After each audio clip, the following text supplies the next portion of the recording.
جو لوگ جامعۃ المدینہ کے لیے مالی طور پہ معاون بنتے ہیں، تو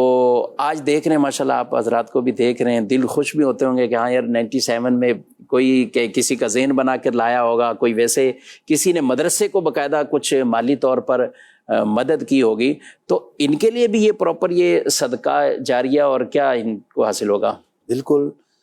مسلم شریف کی حدیث پاک ہے، سرکار دو عالم صلی اللہ علیہ وسلم نے ارشاد فرمایا اذا مات الانسان انقطع عملہ، انسان مر جاتا ہے اس کا عمل منقطع ہو جاتا ہے، الا من ثلاثۃ، مگر 3 اعمال ایسے ہیں کہ وہ قبر میں چلا جائے تو اس کو وہاں بھی ثواب ملتا رہتا ہے۔ تو فرمایا اس میں سے من صدقۃ جاریہ،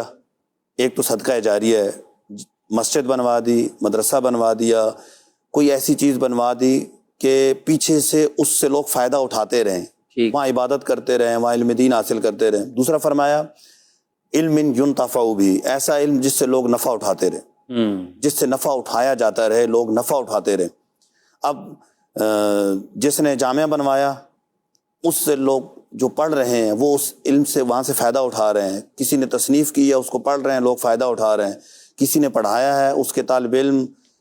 اس سے سیکھ کر آگے پڑھا رہے ہیں، تو یہ بھی علم نافع ہے جس سے فائدہ اٹھایا جا رہا ہے۔ تیسرا فرمایا ولد صالح یدعو لہ، ایسا نیک بچہ جو اس کے لیے دعا کرتا رہے۔ مولا علی قاری رحمۃ اللہ تعالی علیہ اس حدیث کے تحت لکھتے ہیں کہ یہاں پر یدعو لہ کی قید اتفاقی ہے، احترازی نہیں ہے، مطلب یہ ہے کہ بچے کی اچھی تربیت کی ہے، اس سے پڑھایا ہے، دین پڑھایا ہے، اگر وہ اس کے لیے دعا نہ بھی کرے تو یہ نیک اعمال کرے گا، والد کو قبر کے اندر ثواب ملتا رہے گا۔ سبحان اللہ، دعا کے گویا کہ قائم مقام ہے یہ، ماشاءاللہ تربیت کرنا۔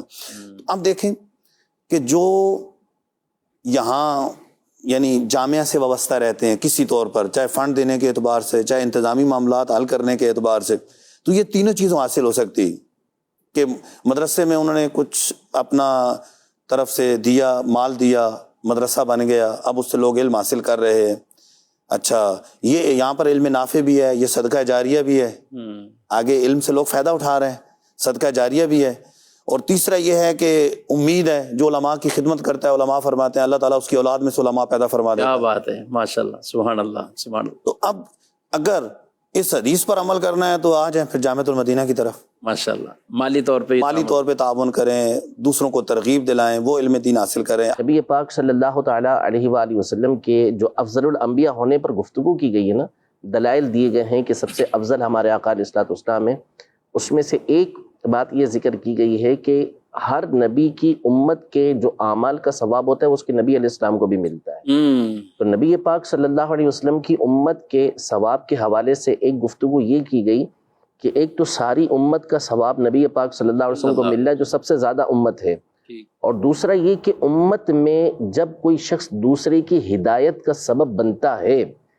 ایک شخص دوسرے کے لیے ثواب حاصل کرنے کا ذریعہ بنا، تو اب جو ذریعہ بنا ہے اس کا ثواب بھی اس کو ملے گا کہ جو کام کر رہے ہیں، نیک اچھے کام کر رہا ہے، تو اس ذریعہ بننے والے کو بھی ثواب ملے گا۔ اب ان دونوں کا ثواب مل کر نبی پاک صلی اللہ علیہ وسلم کی بارگاہ میں پیش۔ سبحان اللہ، ماشاءاللہ۔ تو اب ایک تو یہ کہ ثواب بھی عمل کرنے والے کا، علم حاصل کرنے والے کا اس کو ملے گا، اور پھر نبی پاک صلی اللہ علیہ وسلم کی بارگاہ میں بھی پیش کیا جائے گا۔ تو یہ کتنی بڑی سعادت کی بات ہوگی کہ آپ کے بنائے ہوئے، آپ کے تعاون کیے ہوئے پیسوں سے اگر کوئی شخص بہترین عالم بن کے نکلتا ہے، بعض اوقات کوئی جملہ ہوتا ہے کہ جو لوگوں کی زندگی کو تبدیل کر دیتا ہے، اور پھر اس کے بعد نتیجہ امام اعظم کی صورت میں نکلتا ہے، امام بخاری کی بخاری شریف کی صورت میں نکلتا ہے۔ تو اسی طرح اگر آپ نے کچھ ایسا تعاون کیا کہ مدرسہ بنا، جامعۃ المدینہ بنا، اور پھر نتیجہ یہ نکلا کہ اس میں سے کوئی عالم ربانی نکلتا ہے، بہت بڑا کوئی امام بن کے نکلتا ہے، تو اس کا ثواب آپ کی نامہ اعمال میں یہ پیش ہوتا رہے گا، اور لوگ آگے عمل کریں گے اس کے علم کی وجہ سے، آپ کو بھی اس کا ثواب ملتا ہے۔